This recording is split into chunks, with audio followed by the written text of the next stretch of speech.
지금 함께 보신 말씀 여호수아 4장 1절에서 7절까지 말씀 함께 보겠습니다. 여호수아 4장 1절에서 7절까지 함께 읽겠습니다.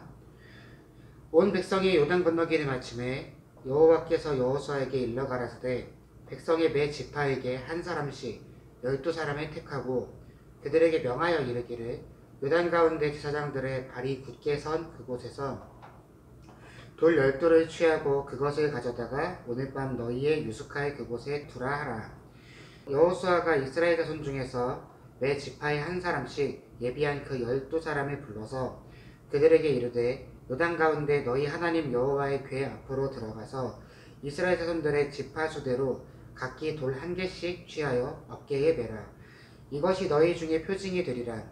후일에 너희 자손이 물어가로되 이 돌들은 무슨 뜻이뇨 하거든 그들에게 이르기를 요단 물이 여호와의 언약궤 앞에서 끊어졌었나니 곧 언약궤가 요단을 건널 때에 요단 물이 끊어졌으므로 이 돌들이 이스라엘 자손에게 영영한 기념이 되리라 하라.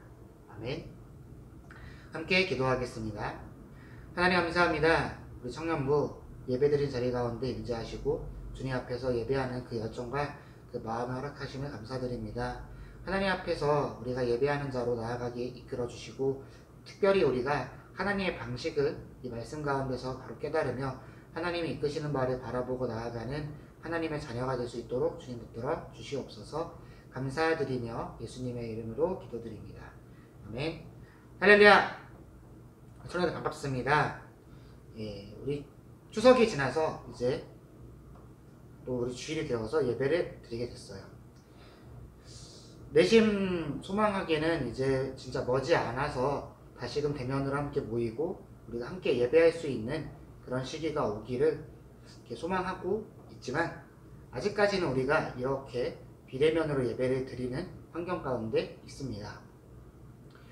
제가 계속해서 강조를 하고 있는 내용이지만 이 시기를 우리가 어떤 신앙적인 어려움을 겪는 시기라는 생각에 묶여서 우리가 침체되는 것이 아니라 어떻게 보면 우리가 모여있기 때문에 그동안 돌아보지 못하였던 우리가 어떤 한 지체로서의 위치보다는 이제 교회의 한 소속으로서의 위치로서 예배를 드려왔다 보니까 어떻게 보면 우리 스스로의 씨름, 어떤 신앙적인 도전을 경험할 일이 그리 많지는 않아 왔어요. 물론 제가 이제 대면으로 모일 때 계속 강조한 것처럼 우리의 발걸음을 교회로 옮기는 그것만으로도 하나의 도전이에요. 하지만 어떻게 보면 정말 나 혼자만의 공간에서 아무도 모르게 나 스스로 신앙과의 씨름을 해본 경험 자체가 그렇게 많지 않거든요. 그러니까 이 시기를 통하여서 나 자신의 현 위치를 바로 돌아보고 과연 내가 정말 하나님의 사랑하는 마음으로 예배에 미친 자였는가, 그런 부분들에 대해서 한번 돌아보는 가운데 비대면 예배 기간을 보낼 수 있으면 좋겠고요. 대면 예배로 모이게 되었을 때는 솔직한 그런 얘기 나누면서 어떤 우리 위치를 확인해보고 함께 다시금 일어날 수 있는 그런 시기를 삼을 수 있기를 소망합니다. 자, 오늘 말씀은 이제 여호수아가 모세의 뒤를 이어서 이스라엘 백성들을 이끌어요. 가장 먼저 하나님께서 여호수아를 통해서 하신 일은 요단을 건너는 거예요.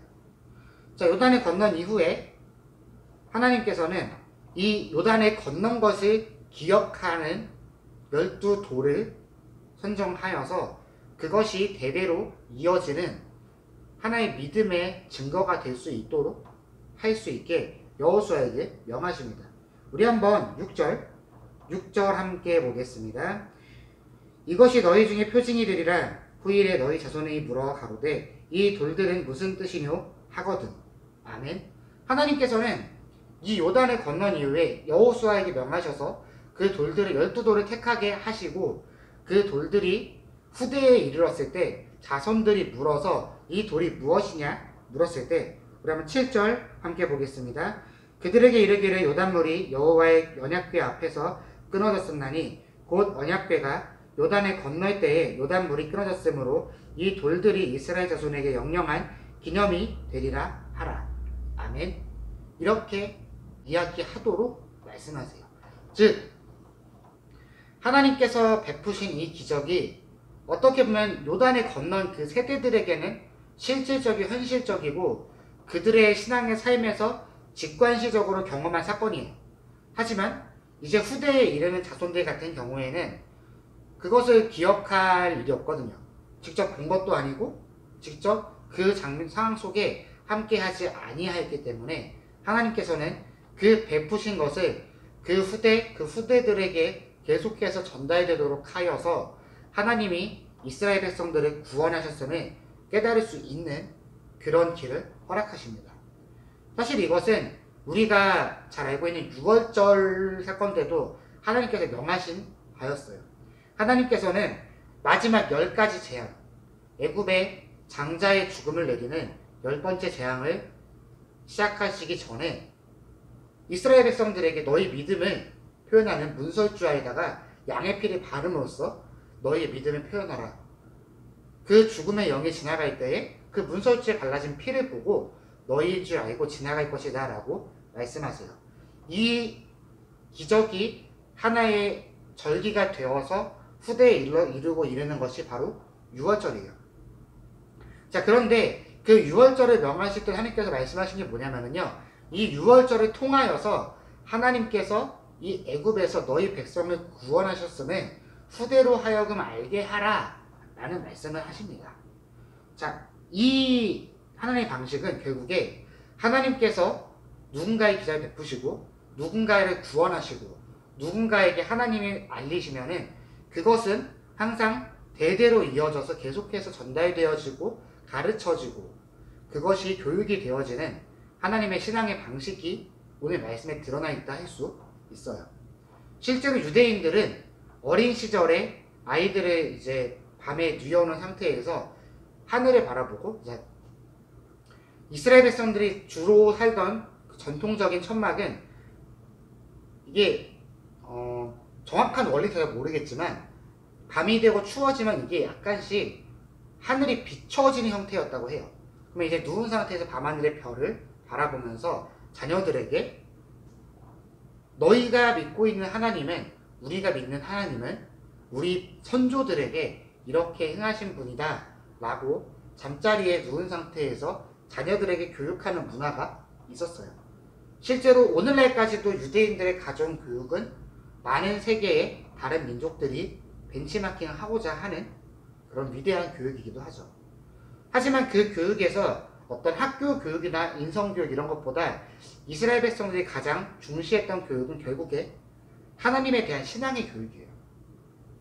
가정 안에서 신앙을 가르치고 가정 안에서 믿음을 가르치고 그것이 대대로 이어지도록 하는 것이 유대인들 안에 있는 하나의 문화였고, 그들은 그 문화를 기반으로 하여서 그들의 정체성을 자신의 나라를 잃은 장기간 동안에도 잃지 아니하고 살아온 것을 사실은 역사가 보여주고 있기도 합니다.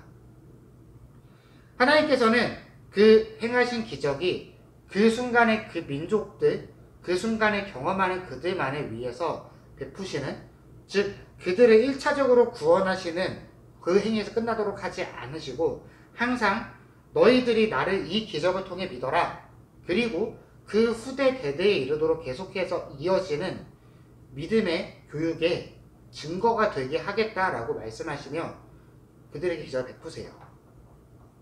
사실 우리가 오늘날 이 말씀을 통하여서 세 가지 방향성 정도로 함께 고민해 봤으면 좋겠어요. 가장 먼저는 이것을 가르치는 선배들의 입장에서 우리가 이 말씀을 접해 보기를 요청합니다. 청년들 분명히 제가 간간히 이야기하고 실제로 우리끼리 모여서 어떤 신앙적인 교제를 할 때도 많이 우리 입술에 나오는 내용이 뭐냐면요, 좋은 표현은 아니지만 왕년에 라는 표현이에요. 그래도 사실 우리 청년들 대부분 청년들이 정말 불타고 뜨거웠던 시기를 안고 있어요. 어떻게 생각하자면 분명히 그러한 시기를 안고 있고 그 시기 속에서 정말 스스로 하나님 앞에서 더 철저하기 위하여 발버둥 치고 정말 내 한 사람이 하나님 앞에 쓰임받는 것을 소망하며 하나님 앞에서 나 자신을 온전히 드리는, 어떻게 보면 정말 내 삶보다도 하나님을 더 소중히 여겼던 그런 순간들을 안고 있었던 청년들이 굉장히 많아요. 자, 그런데 지금 그대로인가요? 우리가 그 모습을 그대로 안고 있진 않아요. 그래서 결국에는 제가 아까 썼던 표현인 왕년이라는 표현이 나오게 되는 거예요. 물론 여기서 단정할 수 없는 것은 그 가라앉은 우리의 모습이 우리의 신앙이 완전 죽어서 정말 하나님 믿는 마음 자체가 사라져서 이제는 적당히 라는 모습으로 변화되어진 것인지, 그렇지 않다면 하나님 아직 믿고 있고 정말 그때의 뜨거운 열정은 식지 않았지만 어떻게 보면은 내가 이제는 다른 방식으로서 하나님을 섬기고 하나님 앞에서 정말 이 말씀에 철저하게 또 기도가 철저하게 뛰어드는 마음으로 전환되어서 우리 다른 모습을 갖고 있는지, 그것도 아니라면 잠깐 휴식하고 충전하는 시기 갖고 있는지 우리 자신 말고는 아무도 몰라요. 그건 그 누구도 단정해서 넌 이런 상태이라 말할 수는 없을 거예요. 하지만 나 자신은, 여러분 스스로는 가장 잘 알고 있을 것인 것처럼 결국에 우리의 모습이 정말 그렇게 뜨겁게 불타오르면서 나 자신의 모든 것을 드리겠습니다 라고 막 달려나아갔던 때의 모습에 비하면은 조금 주저앉고 조금 식어진 모습일 수 있어요. 하지만 우리가 그러한 상황 속에서 절대 잊지 아니하면 좋겠는 것은 하나님께서는 이스라엘 백성들에게 베푼 그 기적이 계속해서 후대에 전달되도록 하신 것처럼 우리가 그때 왜 그런 모습으로 살아갔는지, 우리가 그때 어째서 나 자신을 온전히 드릴 수 있었고 그때 우리는 어떠한 출발점에서 어떠한 신앙의 힘을 힘입어서 그러한 모습으로 나아갈 수 있었는지에 대하여서는 우리 스스로에게 다시금 되짚어야 될 부분이며, 동시에 우리 후배들에게 계속해서 가르치고 하나님에 대해 알리며 하나님의 역사하신 하나님이 어떤 분이신지를 우리 입술 가운데 후대로 하여금 계속해서 알 수 있도록 전달하는 모습으로 나아가야 된다는 거예요. 이거는 좀 크게 보자면은 우리가 청년부로서 중고등부나 유초등부 아이들을 향하여서 선배로서 또는 선생님으로서 계속해서 가르치고 양육하며 이끌어주고, 그들이 힘든 상황을 겪고 있을 때 나도 그런 때가 있었고 하나님은 나에게 이렇게 역사하셨어, 하나님은 이렇게 너에게 드러나실 거야 라고 알릴 수 있는 그런 모습이 사실은 하나님의 공동체 안에 있어야 된다는 거예요. 더 나아가 보자면은 우리 청년부 안에서도 동일한 모습이 있기 위해 서로 발버둥 쳐야 돼요. 자, 여기서 우리가 조심해야 되는 것, 교회 안에서 신앙적인 가르침은 나이로 인해서 이루어지진 않아요. 이게 무슨 말이냐면요, 여러분이 실제로 사회에서 경험하는 부분이에요. 여러분의 직장에 예를 들어 늦가기로 들어가요. 예를 들어 여러분이 30살에 직장을 옮기게 됐어요. 그런데 그 직장에 있는 선배가 22살이에요. 그러면 여러분이 30살이니까 야, 내가 너보단 나이 산날이 얼만데 야, 내가 너한테 배울 짬이냐? 오히려 내가 너를 인생적으로 가르쳐야 돼 하면서 그 22살 사수한테 아무것도 안 배우려고 그래요. 많은 직장인들이 그런 사람 패급이라 부르고, 그런 소위 꼰대, 이런 표현이 말씀 시간에 쓰기는 그렇지만 꼰대적인 마음을 가지고 있다면 결국엔 그 회사에 적응할 수가 없겠죠. 우리가 신앙 공동체 안에서 조심해야 되는 것은 나이가 어떠한 계급이 되어서 내가 너희보다 나이가 더 많으니까 내가 더 하나님 많이 알고 더 많이 예배 생활 했으니까 난 너에게 배울 게 없어라 생각하면 안 된다는 거예요. 즉 무슨 말이냐면요, 우리 청년부 안에서 서로가 서로에게 계속해서 하나님을 드러내고 하나님의 역사하심을 이야기하며 서로가 간증하는 분위기가 다시금 회복됨을 요청합니다. 1청이 2청에게, 2청이 1청에게, 또 청년부 안에 사실 나이의 갭이 분명히 존재해요. 지금 1청년부를 예를 들자면은 최고령자로부터 최저령자까지 따지면은 거의 띠동갑 이상의 차이가 납니다. 그러다 보니 어떻게 돼요? 아무래도 벽이 생기죠. 아무래도 세대적인 차이가 존재할 거예요. 가치관의 차이, 어떤 사고방식이나 삶의 양식의 차이가 존재합니다. 2청만 하더라도 2청년부 안엔 대학생부터 직장인까지 다양한 삶의 위치에 있는 사람들이 있어요. 그러다 보니까 대화를 하다 보면은 어떤 사람이 조금 더 앞서 있고 어떤 분야에 대해서 또 누군가가 조금 따라가는 형태가 될 수 있어요. 하지만 그 모든 것을 깨버렸을 때 우리가 오늘날 이 교회 속에서 나누는 대화의 중심에는 신앙의 경험이 채워질 수 있음을 요청합니다. 이스라엘 백성들은 후대가 경험한 것들을 국한되어서 그 후대들은 거기에만 메어지도록 한 것이 아니라 선대들이 하나님을 경험하였던 것이 있다면 그것이 후대로 전달되도록 했어요. 오늘날 우리 교회 속에 동일해야 됩니다. 청년부 안에서 내가 어떤 하나님을 경험했으면은 그 하나님에 대해 나눌 수 있는 분위기가 있어야 되고, 그런 나눔에 대하여서 또 듣는 사람들은 내 삶에 도전을 받는 그러한 힘으로써 활용할 수 있는 그런 분위기를 청년부 안에 이끌어 나아가며 요청합니다. 실제로 다시금 대면으로 모이게 되면은 이런 나눔의 공간들을 만들려고 해요. 우리가 정말로 신앙 속에서 철저히 도전하였으면 좋겠는 것은 결국에는 내가 하나님 앞에 경험하였고 하나님을 깨달았다면은 그것을 또 누군가에게 나누고자 하는 그런 마음이 있어야 하며, 이스라엘 백성들에게 역사하신 하나님은 항상 그것을 요청하시고 그들에게 그렇게 행하도록 어떻게 행할 바를 가르치셨다는 것을 우리가 말씀을 통해 확인할 수 있습니다. 우리 청년부 안에 이러한 교제가 더욱더 강건하여짐을 소망합니다. 자, 두 번째는 가르치는 자의 입장도 있겠지만 결국에 후대들은 들어야 돼요. 사사기 2장에 보면은 여호수아의 세대가 죽은 이후에 대한 평가가 나타납니다. 그런데 굉장히 냉정해요. 여호수아 세대가 다 죽고, 우리 한번 직접 말씀을 가볼까요? 자, 사사기 2장으로 가보겠습니다. 사사기 2장 6절에서 7절까지 먼저 볼게요. 사사기 2장 6절에서 7절까지 함께 읽겠습니다. 전에 여호수아가 백성을 보내매 이스라엘 자손이 각기 그 기업으로 가서 땅을 차지하였고, 백성이 여호수아의 사는 날 동안과 여호수아 뒤에 생존한 장로들 곧 여호와께서 이스라엘을 위하여 행하신 모든 큰일을 본 자의 사는 날 동안에 여호와를 섬겼더라.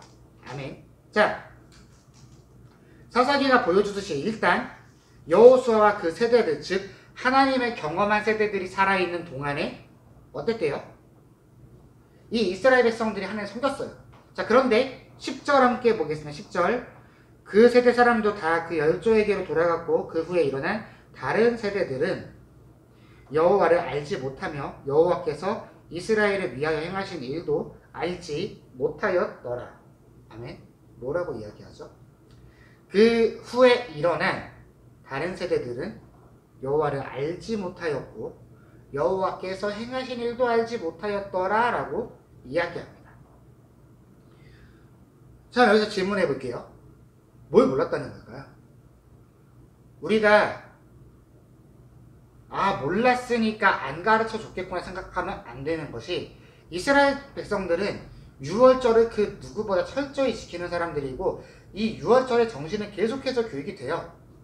그리고 하나님의 역사를 직접 경험한 그 세대들이 절대로 그 후대들한테 얘기하지 않을 수는 없어요. 실제로 원어에서 알지 못하였더라 라는 이 뜻을 조금 더 우리말에서 의미적으로 더 풀어보자면은 깨닫지 못하다, 마음에 와닿지 못하다라는 의미를 가져요. 즉 이게 무슨 말이에요? 배워도 못 알아들었다 이 말이잖아요. 후대로서 우리가 정말로 긴장하고 조심해야 되는 건 뭐냐면요, 아무리 하나님께서 그 어떤 세대들로 통하여서 그 다음 세대들에게 그 무언가를 가르치도록 이끄시고 말씀이 선포될지라도 우리가 그것 가운데 엎드려지고 그것을 깨닫고 변화되는 우리 삶에서의 역사가 나타나지 아니하면은 결국에 사사기 2장 10절까지 된다는 거예요. 여호수아 세대들이 다 죽을 때까지는 성경에 분명히 이야기하되 하나님을 섬겼고 하나님께 엎드려졌었어요. 하지만 그 세대가 다 죽고 여호와께 돌아간 이후에 그 자리에 펼쳐진 모습은 단순하게 하나님을 제대로 섬기지 못하는 행위적 모습이 아니에요. 철저하게 하나님을 몰랐다라는 평가 앞에 이스라엘 백성들이 놓여져 있는 것을 성경은 우리에게 보여주고 있습니다. 우리가 듣는 자로서 정말로 더욱더 경계해야 되는 건 뭐냐면요, 우리 가운데 신앙의 나눔이 이루어지고 또 누군가가 우리 가운데 신앙의 가르침을 주고자 할 때 우리 안에서 과연 우리는 다른 세대로서 존재하는지, 다음 세대로 존재하는지에 대한 철저한 고민이 있어야 한다는 사실이에요. 이것은 사람과 사람 사이의 관계 속에서 전달되어지는, 어떻게 보면 말씀 선포되어지는 설교 자리라든가 아니면 서로 간증하는 자리, 나눔하는 자리, 또한 모임 자리 속에 서로가 서로를 깨달아 이끌어 나아가는 그 자리에도 속하겠지만 성령이 역사하시는 그 자리에 동일하게 나타나는 모습이에요. 오늘날 우리 가운데 가장 위대한 선생은 하나님이고 성령님이에요. 우리 가운데 내주하시고 우리 가운데 가르치시고 우리 가운데 마땅히 가야 할 바를 알게 하시는 그분은 바로 성령님입니다. 자, 그런데 성령께서 우리 가운데 역사하시고 아무리 귀에 대고 막 말씀하셔도 귀 딱 닫고서는 몰라요, 안 가요, 몰라요 이래 버리기 시작하면 결국에 그 자리에 선포되어지는 이야기가 아무런 의미가 없다는 거예요. 이것을 비유해보자면 이렇게 비유할 수 있을 것 같아요. 이제 운전하다 보면은 내비게이션이 막 경로를 이탈하였습니다라고 많이 얘기를 해요. 제가 이번에 시골 내려갔다 오는 길에서 이모부가 잠깐 올라오셨다가 같이 내려갔어요. 차 두 대가 같이 움직이다 보니까 내비게이션은 오른쪽으로 가라고 하는데 이모부가 왼쪽으로 빠지더라고요. 아, 저기 뭔가 길이 있겠다라고 제가 따라가면서 방향을 틀었어요. 그러니까 바로 내비게이션에서 경로를 이탈하였습니다, 경로를 재탐색합니다 라고 나오더라고요. 내비게이션은 분명히 이 길로 가세요 계속해서 알려줬어요. 하지만 운전대를 잡은 건 저거든요. 그래서 어떻게 해요? 제가 그 내비에 따라가지 않으니까 내비게이션 바로 또 다른 데로 가라라고, 이 길 잘못됐다라고 음성으로 알려줍니다. 내비게이션이 100번 얼로 가라 얘기해도 제가 원하는 길로 계속 바꿔가면서 가게 되면은 그건 제 길이 되는 거예요. 누군가가 가르쳐주고 우리가 나눔으로 통해서 우리 귀에 들어오고 성령께서 우리가 내주하시면서 말씀하시는 무언가가 있더라도 결국에 우리 삶을 만들어 나아가는 우리가 그 말을 듣지 아니하고 그냥 나는 내 갈 길 가겠습니다, 나는 내 소견에 옳은 데 살고 싶습니다 라고 이야기하기 시작한다면은 결국에 사사기 2장 이후에 이어지는 왕이 없음으로 스스로 소견에 옳은 대로 행하였던 백성과 같이 될 것이고 결국에 하나님을 떠나게 되는 거예요. 우리 청년들에게 분명하게 경계하며 우리가 스스로를 돌아볼 수 있는 이 시기 속에서 자신 가운데 질문하였으면 좋겠는 것은, 과연 우리는 나라는 가치관이 형성된 나이가 이른 지금 우리가 갖고 있는 무언가의 생각과 다른 가르침이 들어오고 다른 나눔 속에서 누군가가 내 생각과 다른 이야기를 할 때 그것을 받아들이며 하나님 앞에 그것을 세워보고 하나님이 보시기에 어떠할까를 고민하는 자세로 서 있는지, 그렇지 아니하다면 우리가 이미 내 소견이 생겨졌고 그 소견에 옳은 데 행하다 보니까 그것과 다른 모든 이야기들에 대해서 귀를 닫게 되는 소위 꼰대스러운 모습 남아있지 아니한지 우리가 스스로를 돌아볼 수 있기를 요청합니다. 청년할 때는 너무 소중한 시기예요. 가치관을 만들어가는 시기고 가치관이 형성되어서 우리 삶의 방향을 결정하는 시기입니다. 지금 이 시기에 우리가 신앙적으로 꼰대가 되어버리면 결국에 우리는 그렇게 살아가는 거예요. 우리가 전달하는 자의 입장에서의 이스라엘 백성들의 그 교육, 하나님께서 주신 그 이끌어 가심도 고민해야겠지만 동시에 배우는 자, 다음 세대의 입장에서 우리가 과연 이 말씀 앞에 어떠한 모습으로 있는지를 돌아볼 수 있음을 요청합니다.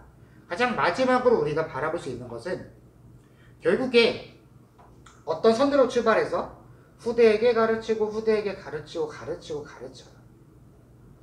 물론 이 과정 속에서 사사기 2장 10절과 같은 여호와를 알지 못하는, 신나게 가르쳐도 못 알아듣는 세대도 있었겠지만 결국에 그 세대가 이어지는 과정 속에서 그 신앙이 전승되었음을 성경은 우리에게 보여주고 있어요.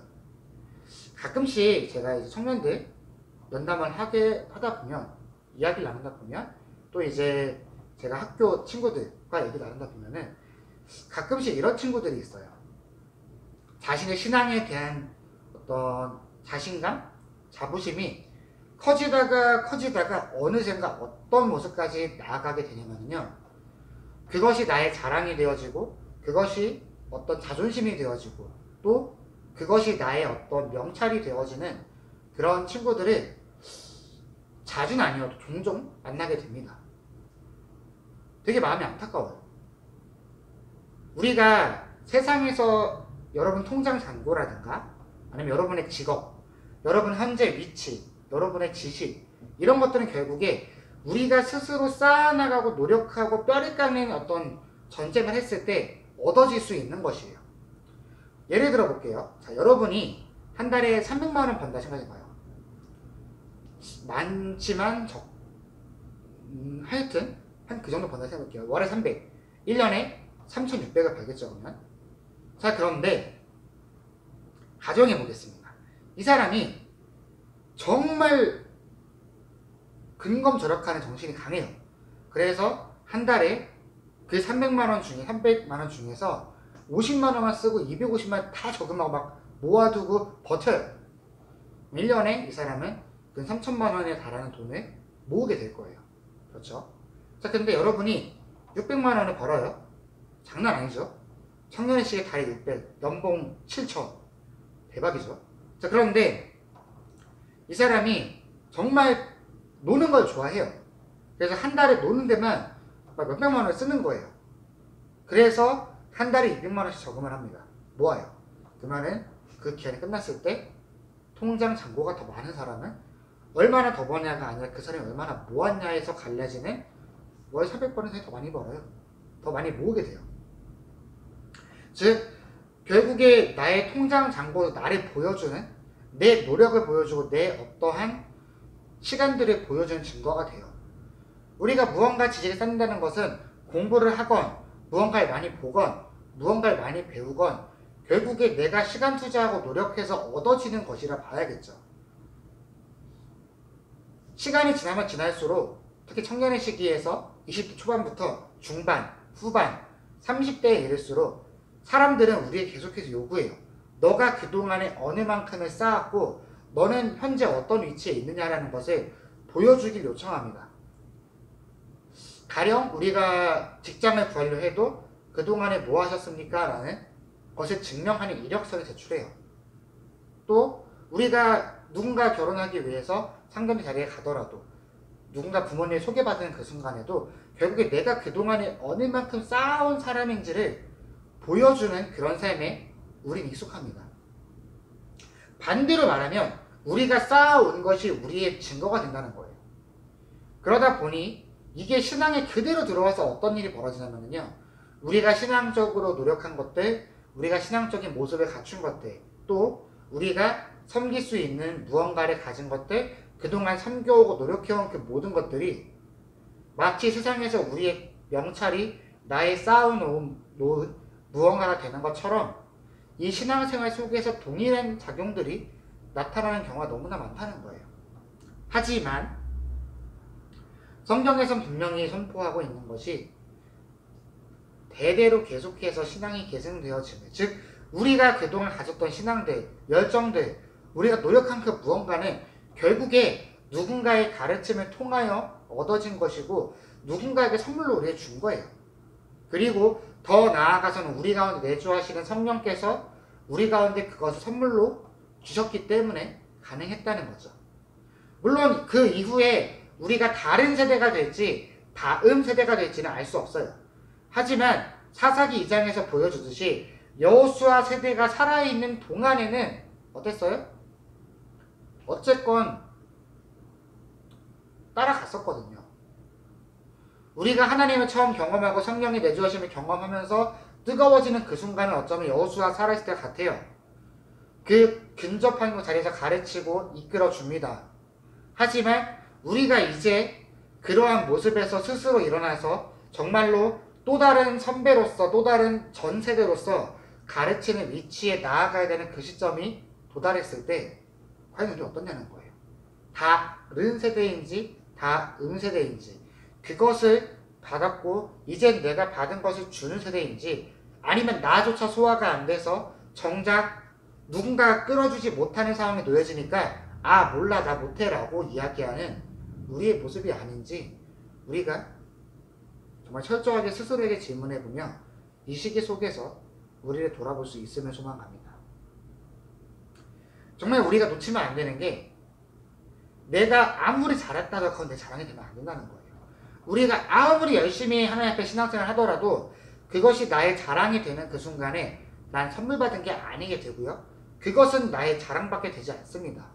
내가 아무리 주저앉아 있을지라도 누군가의 핑계를 대기 시작하면 결국에 우리 가운데 내주하는 성령님의 존재를 부인하게 되며 성경에서 이야기하는 대대로 이어지는 그 흐름 속에 역사하시는 하나님의 역사를 놓치게 된다는 거죠. 우리가 아까 전에 읽었던 사사기 2장 10절을 계속해서 고민해 볼 수 있음을 소망합니다. 과연 우리는 다른 세대인지 다음 세대인지 하나님께서 말씀하시는 너희 후대로 하여금 알게 하라 그리고 그것을 직접 역사하시는 성령의 역사하신 가운데 과연 우리는 어떠한 모습으로 반응하는지 우리 청년들이 스스로 씨름하는 이 시기를 통하여서 스스로에게 질문하고 돌아보는 그런 시간을 가질 수 있음을 소망하며 말씀 맺도록 하겠습니다. 함께 기도하겠습니다. 하나님 감사합니다. 우리 청년들 우리가 정말 예배 자리 가운데 간절하여짐을 소망합니다. 하나님 허락하신 그 은혜 가운데 나아가면 소망하며 우리가 더 주님을 바라보고 더 엎드려지며 하나님께서 이끌어 나아가시는 그 방향으로 나아갈 수 있는 정말 주님만을 의지하는 청년 되어짐을 소망합니다. 우리 가운데 함께 하시고 주께서 역사하사 우리가 주님 바라보고 나아가는 그 걸음 가운데 정말로 강건하고 정말로 주님의 이끄심을 의지하며 나아가는 그 걸음 될 수 있도록 주께서 함께해 주시옵소서. 감사드리며 예수님의 이름으로 기도드립니다. 아멘.